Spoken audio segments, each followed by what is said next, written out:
You know, Jody and I have been spending an awful lot of time with hybrids lately, and it got us thinking. That there's really no good reason not to buy a hybrid. You mean like an Animorph? No. Oh.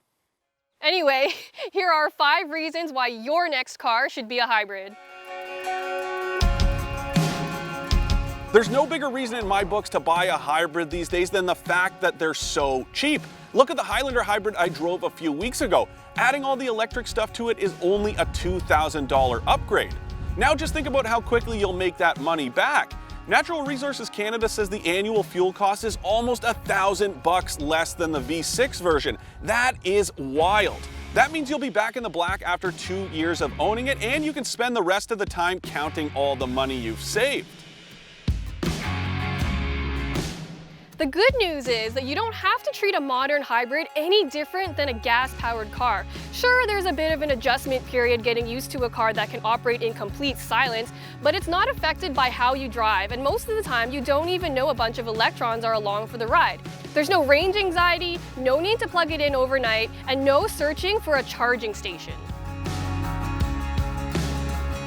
And about that plug.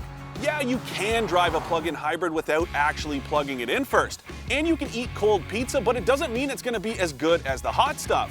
Owning a plug-in without regular charging defeats the purpose of owning one in the first place. If you don't plan to plug it in as often as possible, you may as well save yourself thousands of dollars and stick with a conventional hybrid. Either way, hybrids have the upper hand on electric cars since those have to be plugged in to go anywhere.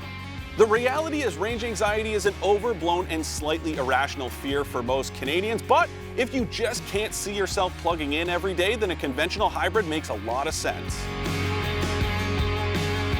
Okay, so this one's pretty obvious, but it's still a huge reason to buy a hybrid. I just spent a week with the Hyundai Sonata hybrid, and I was burning a combined 4.7 liters per 100 kilometers without even trying.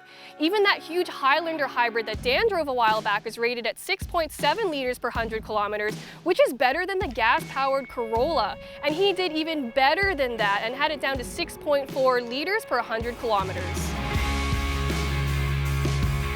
Jody and I don't always see eye to eye, but neither of us think the Prius is especially attractive. The same goes for the Honda Clarity, which landed on our list of the 5 ugliest cars on the market because it looks so dumb. But if you look at the hybrid market as a whole, most of them are based on conventional cars, and to the untrained eye, they barely look any different than a gas-powered model. Hybrids have really evolved since they first came out about 20 years ago. They're cheaper and more efficient than they've ever been, and there's really no reason one shouldn't be on your shopping list. And there's really no reason why you shouldn't be subscribed to autoTRADER.ca's YouTube channel. So hit that button right now and subscribe so you don't miss any of the awesome content we have coming.